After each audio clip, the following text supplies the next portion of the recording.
want to finish.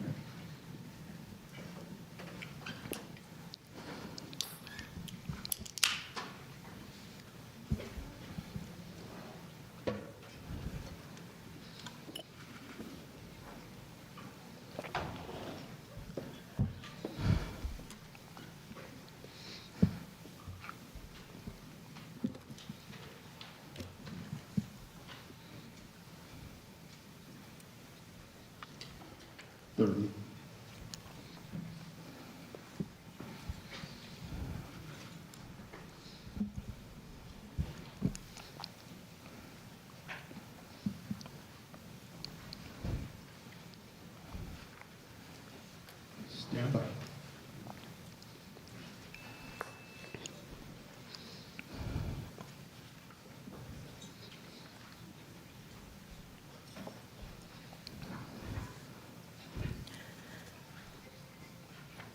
Good evening, everyone.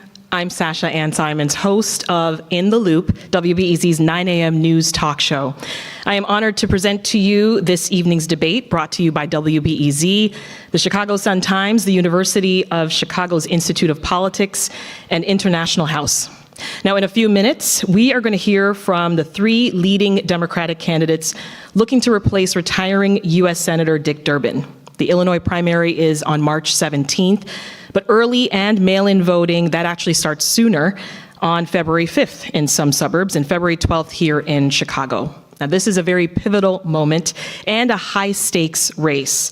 Durbin has represented Illinois and Washington since 1983, first as a congressman and for going on 3 decades as a U.S. senator.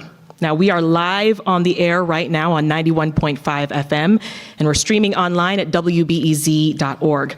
You can also watch live video of this broadcast on the WBEZ, Chicago Sun-Times, and UChicago Institute of Politics YouTube channels. On stage and participating in tonight's debate are Congresswoman Robin Kelly, representing Illinois' 2nd District, Congressman Raja Krishnamoorthi, who represents Illinois' 8th District, and Illinois Lieutenant Governor Juliana Stratton. Now, in addition to the 3 candidates here tonight, there are 7 others currently running in the Democratic primary: Kevin Ryan, Stephen Botsford Jr., Brian Maxwell, Jonathan Dean, Sean Brown, Awisi Bustos, and Christopher Swan. There are also 6 candidates running in the Republican primary for this U.S. Senate seat. The 3 candidates on stage performed best in polling, so that is where we'll focus this evening. And now for the ground rules. Candidates will have 2 minutes to answer a question and 30 seconds for a rebuttal, with rebuttals coming at the moderator's discretion. They'll also have a chance to make opening and closing remarks, 2 minutes for opening and 1 minute for closing. And speaking of our moderators, they are Tina Sfondeles, a Chicago Sun-Times national political reporter, and Jennifer Steinhauer from the University of Chicago Institute of Politics. And with that, I will turn it over to our candidates for opening statements. Congressman Krishnamoorthi, you are first. Thank you so much. The reason why I'm running for the U.S. Senate is my backstory. As some of you know, I was born in India. I came to this country when I was 3 months old to Buffalo, New York. Things were going good, and then suddenly they turned bad in the recession of the 1970s. But thanks to the generosity of the American people, when my father lost his income, we were allowed to move into public housing and food stamps. And I spent a good portion of my early childhood in those 2 life-sustaining programs. Then my father got on his feet and got a great job in, of all places, Peoria, Illinois. And so they loaded up the U-Haul, they drove to Peoria, and they made it into the middle class. And pretty much every night at the dinner table, my father would say, think of the greatness of this country. Think of the greatness of this country, and whatever the 2 of you do, my brother and me, make sure it's there for the next families who need it. And so that became the North Star of my personal compass. So fast forward through college and law school, came back to Illinois, practiced in the private sector, then entered government, and then ran a small business for 7 years, and then got elected to my current position as a U.S. Congressman. 10 years later, 5 terms later, I'm still pursuing that mission statement given to me by my parents. Make sure this country is there for the next families who need it. Unfortunately, that American dream that we were privileged to lead has slipped from the grasp of millions of people, especially now during the chaos of Donald Trump. You can just look at my personal story to understand why. That legal immigration system that enabled us to come to this country is being torn down every day. The food stamps and public housing that enabled us to survive is on the chopping block now. And those public schools in Peoria are under assault as Donald Trump seeks to close the Department of Education. So the question before us is, what kind of a government do we want? Do we want one that's there fighting for those who are trying to make it, or one that's trying to cater to those who have it made? I think we need to nurture the American dream for everyone. Thank you, Congressman. Lieutenant Governor Stratton. Thank you, and good evening. First of all, let me thank our hosts, University of Chicago Institute of Politics, WBEZ, and Chicago Sun-Times. I also want to thank our moderators, Tina and Jennifer, and thank you, Sasha, for facilitating tonight's conversation. I am Juliana Stratton. I've been so proud to serve as your Lieutenant Governor, representing the entire state of Illinois for the past 7 years. And this journey for me really started 10 years ago, when I was caring for my mother, Velma, who had been diagnosed with Alzheimer's. I was a mom, I was working full-time, and caring for my mother in the final years of her life. I always say it was the hardest thing that I have ever done, but also the greatest honor of my life to care for my mother in her final years. Some of you know what I'm talking about when you think about having to juggle all of those things at one time. Well, at that time, I was watching the news and I saw that my state representative was working to strip away health care from seniors like my mother. And I got angry and yelled at the television, somebody should run against him. And I didn't know it was me, but it turned out it was me. And I stepped up to run because I don't shy away from a fight. And I ran against a 13-year incumbent and I won. But look where we are, 10 years later, and health care is still on the line. But it's not just health care. Donald Trump and his allies are attacking our rights and our democracy. They are attacking the Constitution. They are attacking our economy. And they are attacking our neighbors. This is a time when I travel around the state of Illinois when people say they're looking for a fighter who will go to the mat fighting for them. And I came here tonight to tell you I am that fighter, and I will take your voices with me to Washington. I look forward to taking your questions. Thank you, Lieutenant Governor. Congresswoman Kelly. Thank you. Thank you to the host, thank you to our moderators, and thank you to all of you for being here. I am Robin Kelly. I'm the daughter of a postal worker and a grocer. I'm a mom, and I'm a dedicated public servant. And I'm running for U.S. Senate to make your life better and make your life more affordable.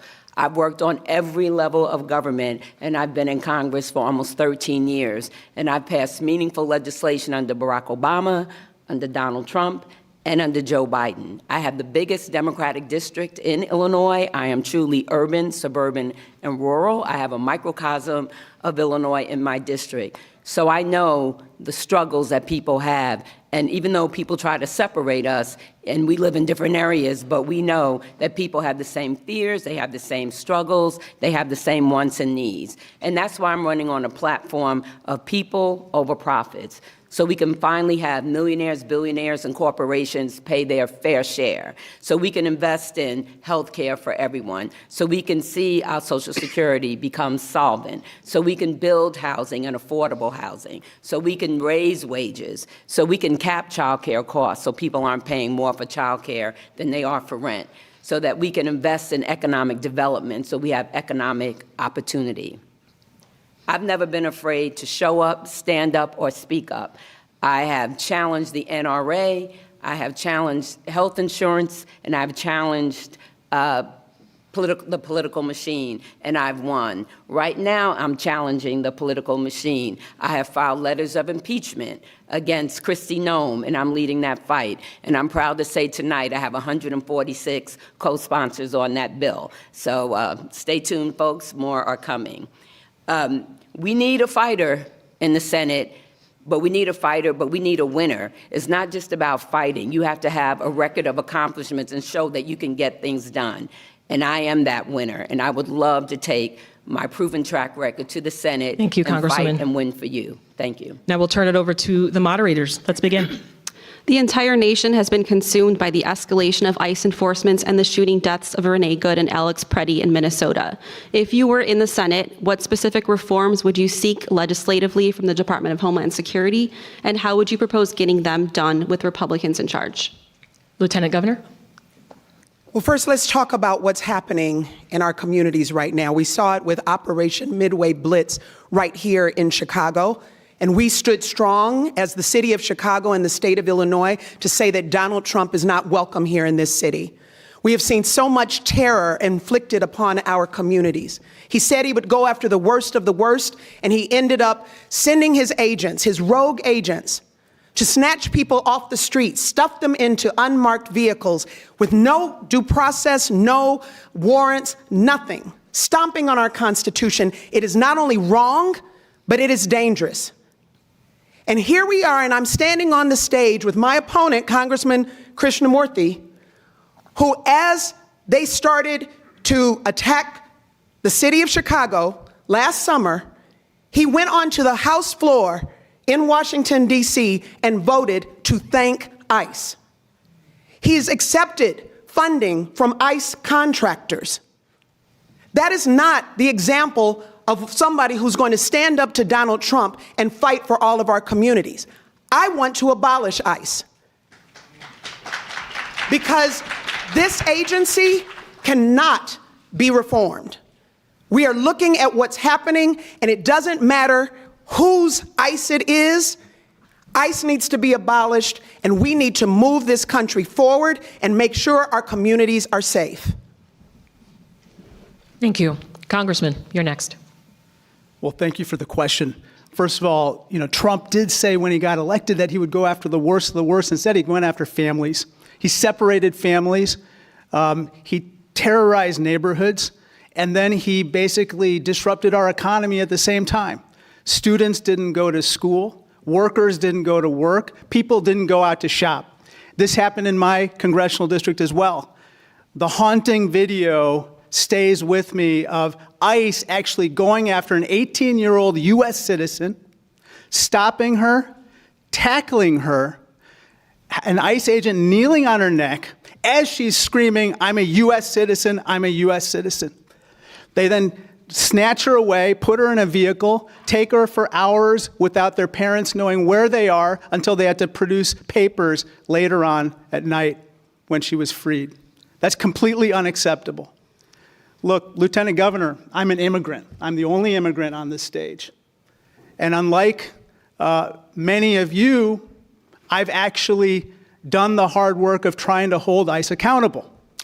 I'm the only candidate on this stage that's been evicted by the CPD when we performed inspections of ICE facilities.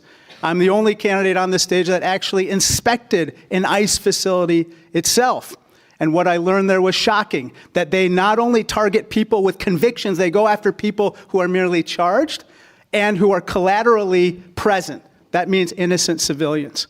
Look, I believe we have to abolish Trump's ICE. In light of what happened with Alex Pretty and with Renee Good, what we're seeing now cannot continue. So these are the legislative reforms that have to happen. One, not a single dollar more for ICE or DHS. That's the way I voted last week, and that's the way the Senate should vote. Secondly, impeach Noam, and I join Robin Kelly in that motion. Third, we have to make sure they unmask ICE, wear identification, and finally have an inspector general within ICE to make sure they abide by the rules and regulations of the land. Thank you. May I respond, as he did mention my name? You may have 30 seconds. Thank you so much. So, and before you respond, Lieutenant Governor, I just want to remind the audience, no applause tonight. Thank you. Go ahead. Congressman, no matter what you say now, you already demonstrated that you're not going to show up when it matters. To take money from one of the ICE contractors, the chief technology officer of Palantir, and that funds your campaign, that demonstrates that that's not what is your priority. I'm not taking any corporate PAC money in this race because I'm going to stand up for the people, and this is an example of why people are fed up with Washington insiders. May I respond? No, we have to keep moving. Can I get a chance? Okay. Congresswoman Kelly, your turn. Thank you so much. We need to dismantle ICE. We need to impeach Kristi Noem, and we need to build an agency that people can trust. The Department of Homeland Security is too big, too unwieldy, and not accountable. And we need to do all this in the guise of immigration reform. It can't be one thing or another. We have to look at border Patrol. We have to look at USCIS that oversees asylums. We have to land the plane on the dreamers and make them American citizens. We have to find a pathway for the over 11 million undocumented that are contributing to this city of Chicago, this state of Illinois, and to the United States. That's all a part of dismantling, building back, impeaching Kristi Noem, which we're on our way to doing, and making an agency that everyone can trust again. We have to build back trust in government.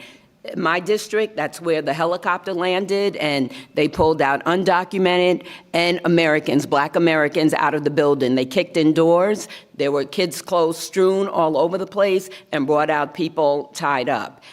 These are Americans, and these are undocumented. They're not going after the murderers and the rapists that they said that they were. It's a total embarrassment, and we do have to stop Kristi Noem's reign of terror through all of our cities: California, Chicago, New Orleans, Durham, Charlotte, Minneapolis, and in Maine. We cannot tolerate this. They have got to go. Again, we have to dismantle ICE, and we have to rebuild our system, but all the way around, not just ICE. We have to rebuild the whole immigration system. Thank you. Next question. Let's turn to taxes. Senators Elizabeth Warren and Ron Wyden in your party have proposed a wealth tax. Do you agree with that idea? And how is your tax plan different and better than the other two on stage? Congresswoman Kelly. As part of my People Over Profits plan, we do need to tax millionaires, billionaires, and corporations at their fair share. I'm not saying more, not saying less. We haven't done that. We have to close the loopholes that they have to get around, because I've actually spoken to some of the corporations, and what they tell me is we're following the law, and that's the law. So we have to change some of those laws so those loopholes will go away. And as I said, I feel that if we do these things and we can do more for the American people, we can invest more in Illinois. And usually I agree with Elizabeth Warren. She has a great background in this, and I like what she's trying to do. Thank you. Lieutenant Governor. Well, my platform is all about giving the people what they want, and that includes making life more affordable. And one of the ways that we do that is by giving a tax break to middle-class families and paying for it with the tax increase on those making $1 million or more and our corporations. The reason why I mentioned that I am the only candidate on this stage that has made the commitment to not accept one single dime of corporate PAC money in this campaign is because it's hard to push forward policy that will really benefit the people and not corporations when you've accepted millions of dollars from corporations. I'm going to give the people what they want because I'm always going to center the voices of the American people, the voices of Illinoisans. I'm going to center your voices and take your voices with me to Washington.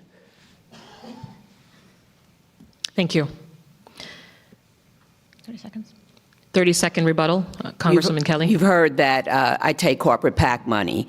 I take corporate PAC money, but check the record. Check how I vote. I vote like the people who put me in office want me to vote. And the corporate PAC money I take, you see who I take corporate PAC money from. Unlike the commercial that the Lieutenant Governor has, that is paid for by dark money, and we don't know who's behind those commercials. You know who I get corporate PAC money from. Check the record. I vote like my constituents want me to vote. Thank you. Congressman. That's right. I think that Juliana Stratton's hypocrisy has been exposed by Tina Sfondeles in the Sun-Times. She not only accepted corporate money, not just PAC money, but corporate money directly into her lieutenant governor campaign and then smuggled it into the Senate campaign. She also took corporate PAC money into her super PAC. And that's what Congresswoman Kelly is referring to. It's a dark money super PAC airing ads right now. We have no idea who's fueling this. As for the donation that I received from a Palantir exec, going back to a previous question, when it came to my attention, we donated it to Illinois migrant rights groups. With regard to this supposed thanking ICE, 99% of that resolution was about condemning anti-Semitism following an attack on 14 Jews in Boulder, Colorado. I'm going to condemn anti-Semitism 8 days out of the week, and that was one that the Jewish community especially wanted me to vote for. Congressman, and I said on the yes. tax question, please. Yes. With regard to taxes, I believe that with regard to what he calls the big, beautiful bill, I call the large, lousy law. That particular bill essentially ends up funding 50% of the benefits for the top 5% of income owners. That is completely wrong, and that's why I voted against it. I would consider any progressive taxation plan and hiking taxes on the wealthiest. But two things have to happen. One, we have to give property tax relief, especially to places like Illinois where we see property taxes going through the roof. And then secondly, there has to be accountability as well as transparency with regard to any monies raised and spent with that additional income. Thank you. Next question. Former Chicago Mayor Rahm Emanuel has proposed an age limit for members of Congress. For the president, federal judges, and cabinet members, do you believe there should be a limit? Yes or no? And how old is too old to serve in Congress? Congressman Krishnamoorthi, you first. What did he propose? He proposed an age limit of 75. I would consider it. I think we should have term limits for Congress in general. I think each term should be longer. It's right now 2 years. So basically when you have your business card, it says, you know, member of Congress, it might as well say candidate for Congress, because unfortunately you have to be campaigning a lot. And so I believe that we should extend the number of years in a term and have term limits and maybe age constraints.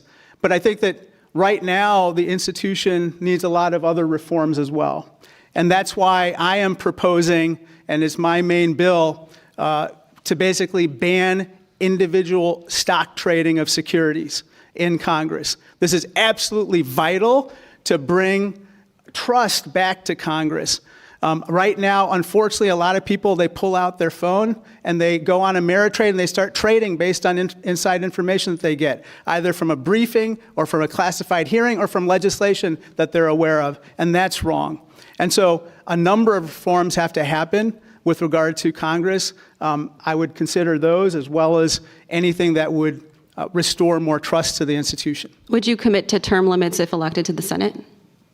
Yes. Thank you. Congressman Kelly. You know, it's interesting about that when people talk about age, because we work with a lot of people. Nancy Pelosi, people love. Bernie Sanders, people love. Jim Clyburn, people love. So I would like to see people looked at on the work they do, not the age they are. Yes, there's some people that have stayed too long. I will be the first to admit that. But also there's people still churning it out at whatever, 75, 76, even 80, 88. So really, to me, it depends on the person. Now, this is going to sound a little strange, but I do think there should be term limits for the Supreme Court, because I think that'll help prevent maybe some of what happened this time where Barack Obama got cheated, where Joe Biden got cheated. So I do think that I would consider for the Supreme Court. And for the Senate, I would consider term limits depending on what they are. I mean, senators have a 6-year term. And I agree, our term is so short, you feel like you're constantly running. You get sworn in and you're running again. So I think that needs to be looked at also. Thank you. Lieutenant Governor. The most important thing about becoming the next United States Senator is your being able to trust that we're going to get things done. It's not about the age per se. It is about what do you do when you get there? Are you getting things done for the people that you represent? I'm proud of our record here in Illinois of what Governor Pritzker and I have been able to get done. I'm proud that we have created thousands of jobs. I'm proud that we've made Illinois an island for reproductive freedom. I'm proud we have passed an assault weapons ban and done so much more to make progress for the people of Illinois. But it's about people all across this state who are fed up with people going to Washington, getting elected, and then forgetting why they are there. Congressman Krishnamoorthi has been in Washington, D.C. for a decade. Congresswoman, sorry, Lieutenant Governor, if you could answer the question about the age. This is about the age, because my response is that it's about what you get done and not just how old you are. But to be in Congress for a decade and only get 4 bills passed and signed into law, whether it's by a Republican president or a Democratic president, 4 bills. And do you know what those 4 bills are? To rename post offices. That's not the kind of fight that people are looking for. So it's not about an age, it is about when you get to Washington, are you going to fight for the people? And I came here tonight to let you know that is the leader that I will be. I will never forget what's important to the people. It's why my campaign is give the people what they want. And I'm going to give the people what they want by listening and taking action, just as I have done as a state representative and the lieutenant governor for the past 7 years. So that's a no? That age?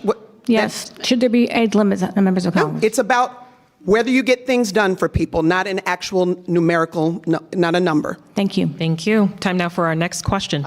May I get a rebuttal? 20 seconds. 30 seconds. I think what people need is the truth, Lieutenant Governor. I didn't just pass 4 bills. I actually passed the law that actually modernizes our nation's skills-based education system, providing higher quality skills-based education for 11 million people annually. I passed the law that provides mental health resources to healthcare professionals for the first time. I got 76 other bills signed into law, including money back to our district, $1 million for Cook County Health to help people with their Thank you. healthcare needs. Thanks, Congressman. Next question. Let's turn to a student question. Kevin, a second year in the college, asks, as a college student entering an AI-driven job market with rising costs, I'm concerned about long-term job security and opportunity. What specific policy would you champion to prepare students for the future of work? Lieutenant Governor, you're first.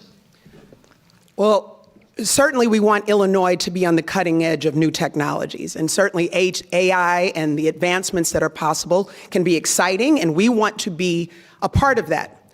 But we have to think about jobs.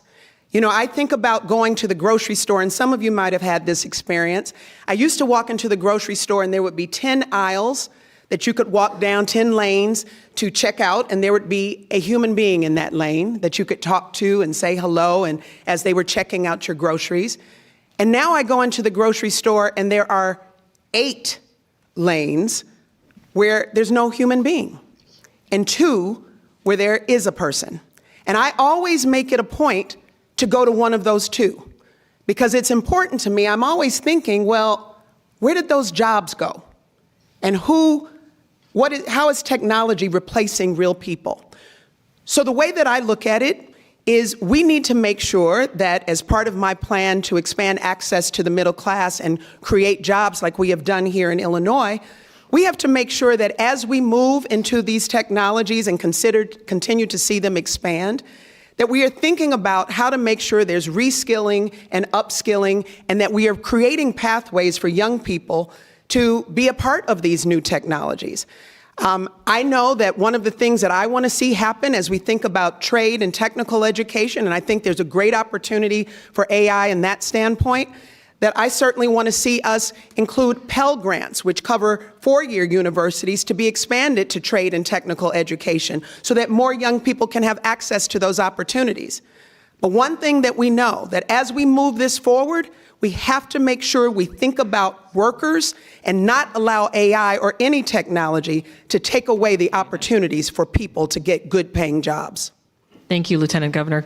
Congresswoman?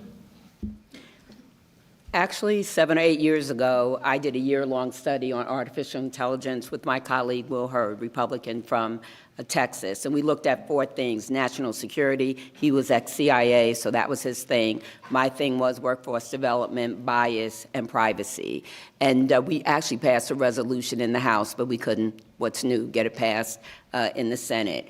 I wanted to do workforce because I wanted to make sure my constituents had the training that they needed to work in the AI industry. I always hold up the Kankakee Career Center that's in my district where kids go to high school in the day, then they go to the Career Center in the afternoon, and there they learn different trades. So I think we need to do more in high school to get people trained in the AI field, but also in Congress we need to pass, which we haven't been able to do yet, even though there's a set of recommendations, we need to pass guardrails. There's good things about AI, we're using it now, as we know, but then there's shaky things. I know doctors tell me that they love using AI because it helps them maybe get through their work faster so they can be with their patients longer. So that's a good thing about AI. When you go to the airport and have Clear, if you get through faster, that's a good thing about AI. But we need guardrails around it so it doesn't take over all the jobs. But we need to make sure that our young people and people that have lost their jobs are trained. So maybe they won't work in AI, but they'll work in another field. So I think training, and putting money behind it, helping our colleges train people, our junior colleges, and also our high schools to get our young people into the field faster. But again, I think there's positive things about it, and there are negative things about it that people are feeling. But also I expect if you work in the field, those are higher paying jobs, so that's good. Thank you, Congresswoman. Congressman Krishnamoorthi. Well, thank you. Look, artificial intelligence is only good. AI is only good if it leads to another AI, and that is amazing Illinois. How do we enhance the effectiveness and productivity of the people of Illinois? Because if it's not going to do that, then it's going to hurt all of us.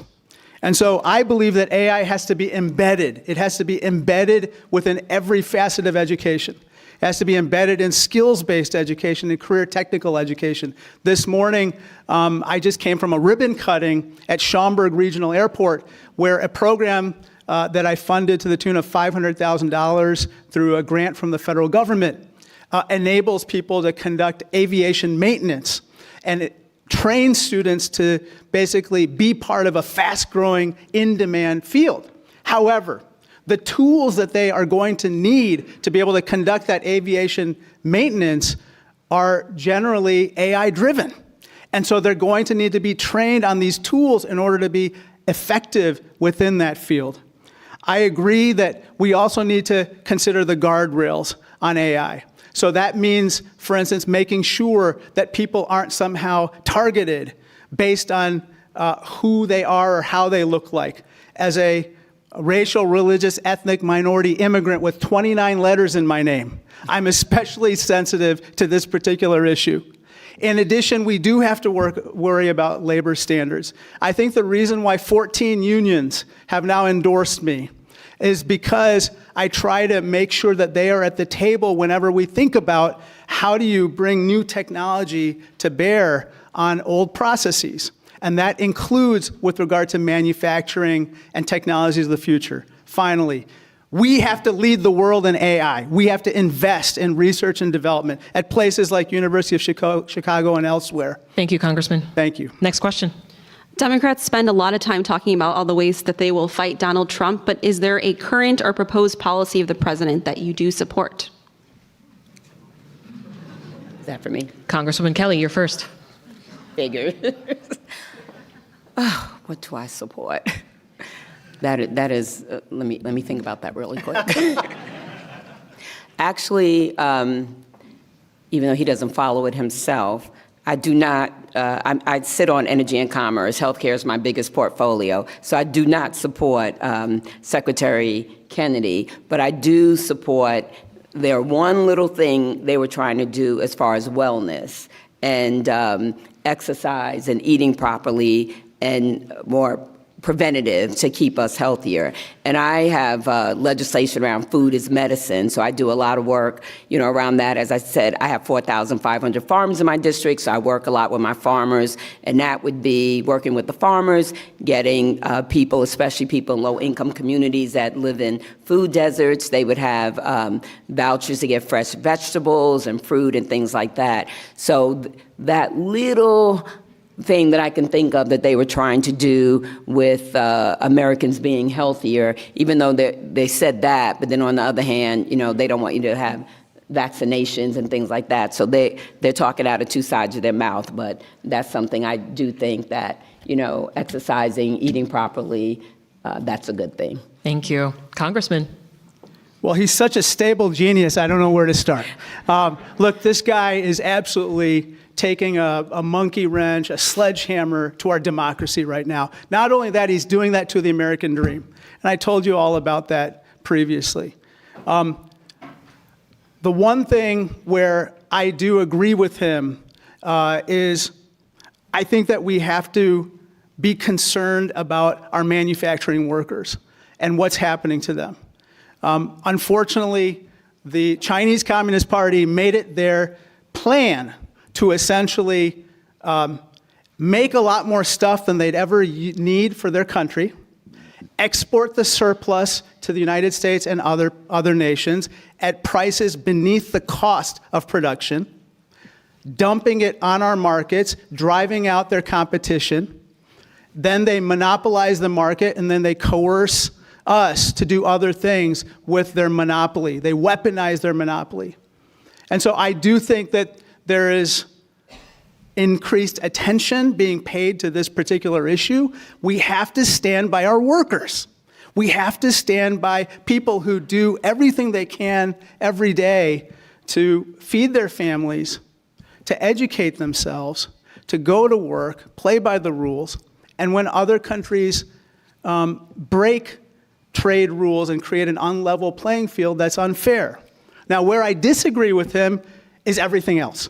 So levying tariffs on everything from everywhere increases the prices on everything for everyone.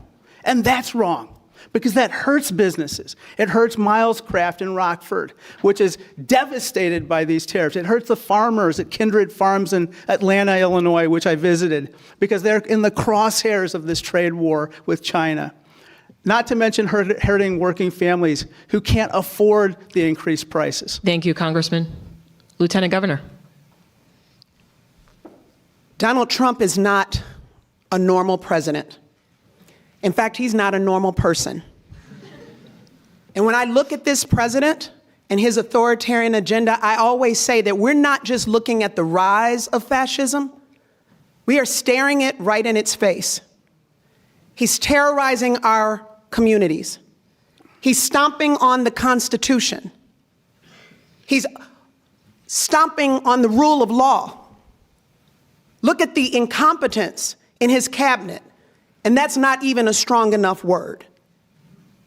We are seeing a president who is making us a laughing stock on the global stage. He lies. He told us on day one he was going to lower cost, lower inflation, and he has only made things worse. So no, there's nothing that I'm going to say today that I can think of that I agree with Donald Trump on. And what I will tell you is I'm not going to the United States Senate to find something to agree with Donald Trump on. I'm going to the United States Senate to represent you and take your voices with me. Thank you. Next question. Do you approve of the leadership of Chicago Mayor Brandon Johnson, and will you support his reelection? Do you have another question? I'm just kidding. Congressman Krishnamoorthi, you're first. I'm first, okay. You don't live Well, in look, Chicago. look, I think that, let's see. I want to see where Brandon Johnson's going to take us as a city. Look, we have tremendous potential as Chicago. We are an amazing city in the Chicago region and all of Illinois, for that matter. And the question is, do we bring people together and try to find our boldest common denominators, or do we go a different direction? And I'm always fearful when we might be dividing more than uniting, because when we're attacking each other, we can't attack our common problems. And so what are some of those issues that we have to deal with? One is we have to continue to build upon the record that, for instance, Governor J.B. Pritzker has done at the state level with attracting jobs. I'm sorry, Congressman, the question wasn't about the governor, it's about the mayor. So without attacking, specifically, do you approve of his job performance so far, and do you imagine yourself supporting him in a reelection? Yeah, let me get to that. So basically what I'm trying to say is this. My support for him will depend on Do we do more of building on consensus and bringing people together to tackle our common problems? Attracting more economic development, especially to the south and west sides of Chicago? Do we work together with business more in trying to find places where we can help them and we can create a win-win? Do we also continue to deal with the public safety issues in a way that recognizes the long-term concerns about criminal justice, while at the same time people's legitimate fears about crime?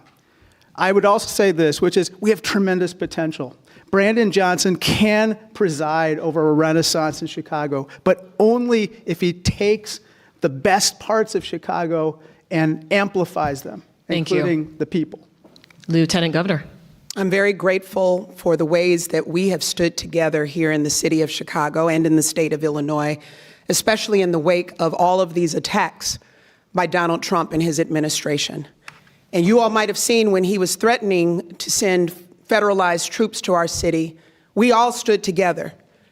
Federal electeds, the governor and I, county, and the city of Chicago, to say that we don't welcome Donald Trump here, that we don't want his troops, and that we're going to stand up for our neighbors. So that kind of collaboration must continue. I don't know if he has announced that he's running for re-election, so I have no comment on that at this time. Thank you. Congresswoman. Like any elected official, people would say this about me. There's some things you agree with and some things you don't agree with. I will give him a great compliment on how he handled ICE. And actually, I will give him a great compliment when Chicago was on stage with the DNC. Chicago did a fantastic job under his leadership. And when he had to, he was summoned to DC on the Oversight Committee, and you would be proud of how he stood up and defended Chicago and took a lot of heated questions, but he did a really, really good job. I don't know if he's running again. He hasn't said that to me, but I think that in this next year, time will tell what happens with the budget, what happens with school, what happens with businesses coming in and out of Chicago. Can he bring the council together? We'll mark you all as undecided. Time for our next question. This is a question from Vikram. He's a fourth year in the college, and he asks, the data center boom has already come to Illinois with over 100 data centers planned or already being built in the state. How do you plan to protect Illinois residents from rising electricity rates? Congresswoman Kelly, start us off. This is something that we're greatly talking about in Congress. What do we do about data centers? Again, I think that there needs to be some guidelines and parameters so that people's electricity rates do not rise, even if we have to do something where it's not a tax, but like a tax credit or something, a voucher that you get if you live in the areas of the data centers. It is a great concern, and we have talked about it a lot. I'm on energy and commerce, so I would, want to see examples or look across the country, how much it is raising folks' electricity bills, but people should not have to pay for that. And we need to come up with a program where there are either vouchers that people get back or something that we can help keep their bill at a very, very reasonable level, because electricity bills are high enough, as it is. So we need to be very careful of that. Of course, data centers are hiring people, so, that's a good thing. But also, I don't want people, we already have an affordability problem. So I don't want people having more of an affordability problem because of who is moving into their neighborhoods. Thank you. Lieutenant Governor. Well, this is something we think about all the time, because as we see expansions of data centers, we know that many Illinoisans are concerned about rising utility costs. And we have to address that. We can't see anything move forward without thinking about how does it impact everyday Illinoisans. Here in Illinois, one of the things that we did was we lifted the moratorium on nuclear energy plants. And that's an example of one of the things that we did to help make sure that we can continue on our path to clean energy future, while also making sure that the rising energy costs could be addressed. So those are the types of solutions that I think we need to look at. But the main thing is that affordability is an issue for everyone right now. Everything is too expensive, and utility prices are one of those areas. And we need to always make sure that whatever progress we're making, that we're thinking about how does it impact the people that we represent, and how do we fight to make sure that we're standing up to make sure that those things are more affordable. Thank you. Congressman. Well, look, I mean, data centers are a function of the expansion of AI, as all of you know in this audience. And the more that AI pervades society, the more data centers we'll build, and we're building a lot in Illinois. My district, Elk Grove Village, is home to one of the biggest concentrations of data centers of any place in the Midwest. This is what we know about data centers. Unfortunately, they consume more electricity than they produce. So they produce a net demand on the grid. At the same time, we're doing stupid stuff at the federal level. Trump actually repealed the Inflation Reduction Act. The Inflation Reduction Act was bringing a large amount of clean, renewable energy onto the grid, including solar, including wind, and other sources. So you see demand going up, you see supply going down. Guess what happens? Prices go through the roof, and that's what we're seeing for each of us. I just saw on my own electricity bill, it went up by $100 compared to last year, and I think other families are seeing the same and worse. This is wrong. So I believe that data centers should be allowed to be built. They provide wonderful union-paying jobs, and numerous workers are employed to construct them, but they should produce more energy than they consume. And so they should be part of building electricity generation, included in addition to just the data center. I'm the bipartisan founder and co-chair of the Solar Caucus in Congress. So this is very important to me personally and professionally, that we do everything we can to repeal the cuts to the IRA. This is extremely important. If we don't do this, we're going to have an increasing electricity crunch in this country, even at the same time that our competitor nations, such as China and others, are building renewables at a record pace. Thank you, Congressman. All right, this is our final question before closing statements. You're all leaders in the state, and you share similar policy platforms, especially with response to the Trump administration. Please tell us one policy plan that you think distinguishes you from your competitors on this stage. Lieutenant Governor. Thank you. Well, one key policy plan that distinguishes me, and there are several, but one is to accept no corporate PAC money and to fight for campaign finance reform and a ban on corporate PAC money. Because right now, I am hearing from people all over the state of Illinois, and they are saying that they are tired of seeing the go along to get along mentality.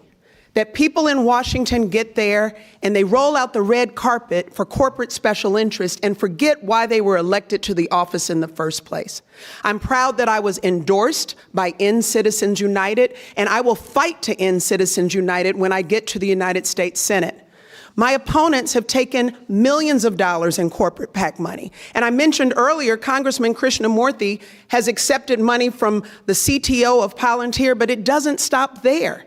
He said, well, I gave away that money and donated it. He didn't say where he donated it to specifically, the name of the organization, but let me tell you who else he's accepted money from.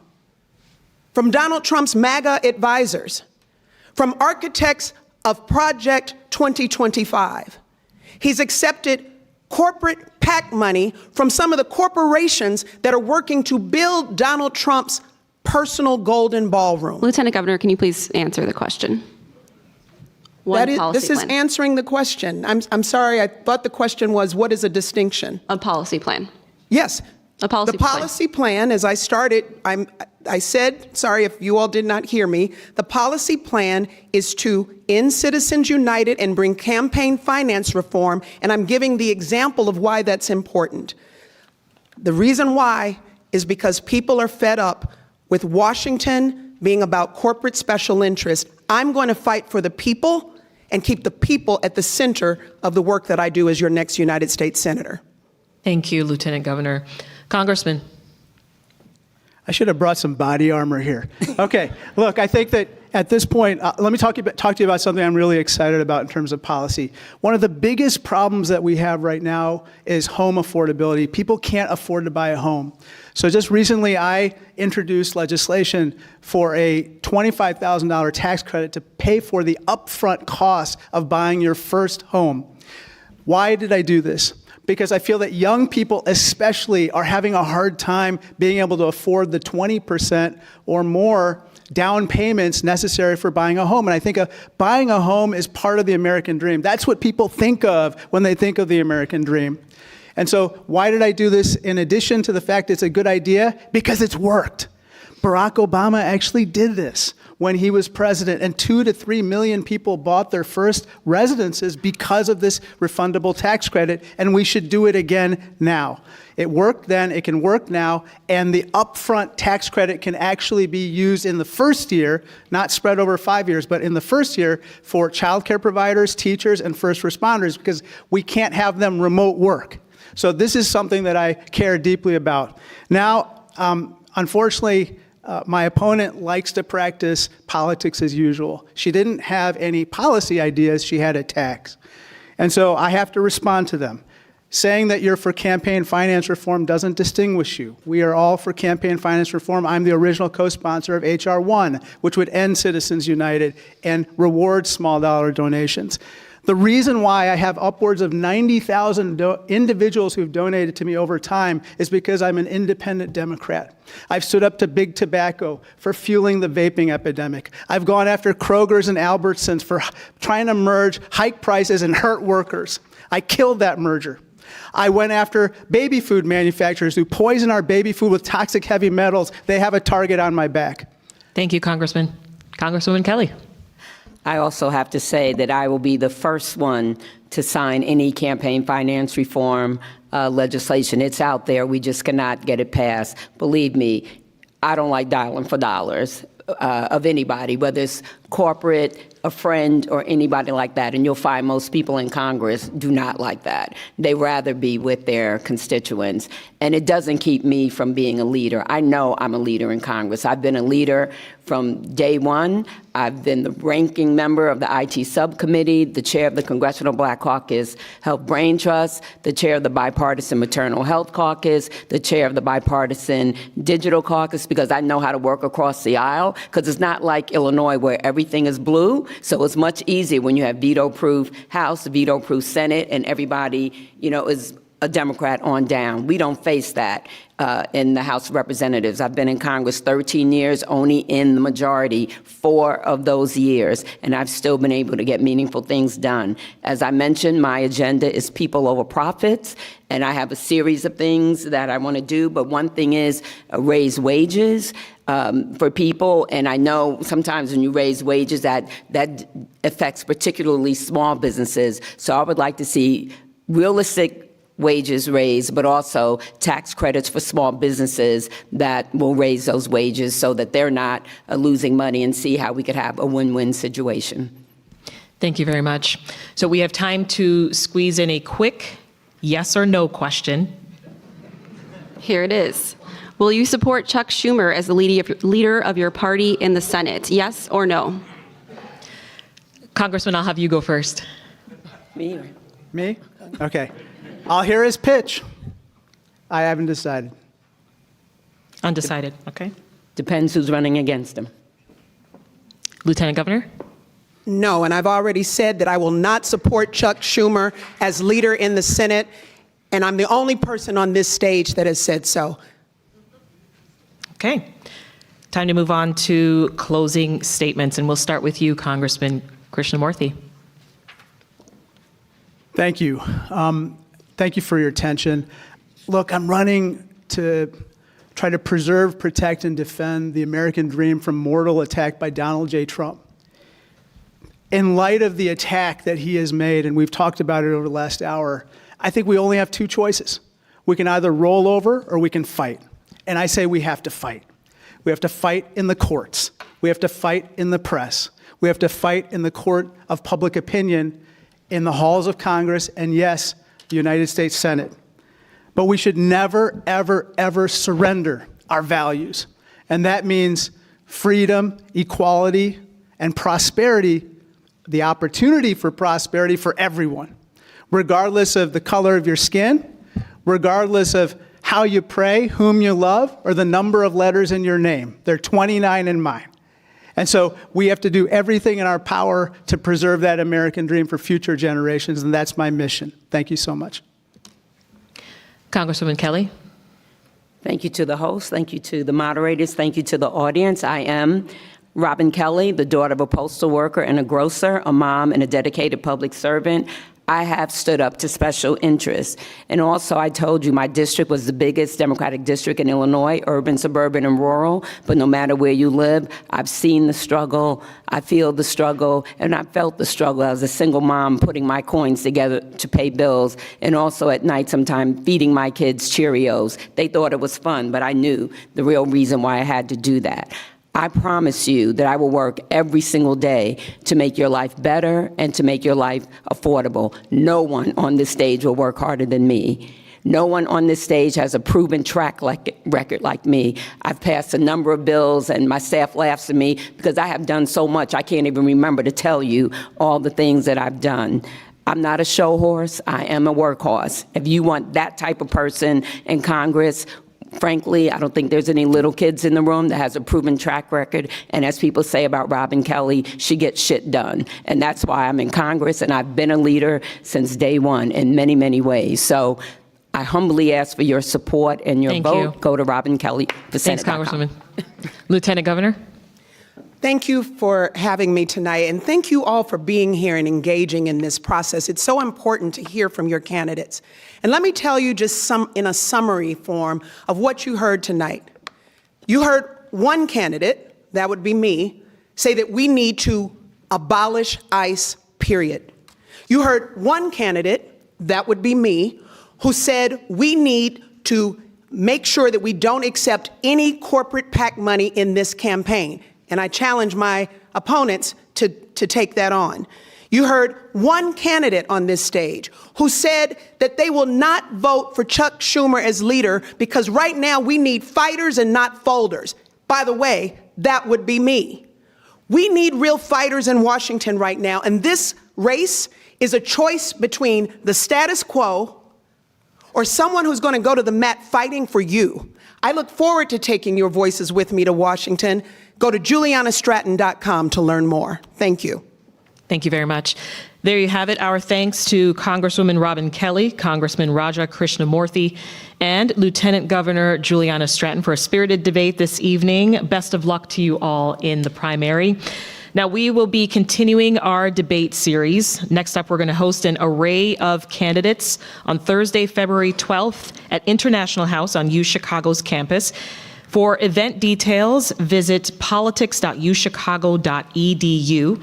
Thank you to Tina Sfondeles of the Chicago Sun-Times and Jennifer Steinhauer with UChicago's Institute of Politics for moderating this evening. And thank you to our audience in-house and those listening and watching online. The conversation does not have to end here. We want to hear what your top issues and questions are for the candidates running in any race in the March primary. Submit your ideas at wbez.org/survey to help inform the stories that we cover. And of course, you can catch a re-air of tonight's debate tomorrow morning at 9 on 91.5 WBEZ. I'm In the Loop host Sasha-Ann Simons. Good night, everyone. Thank you.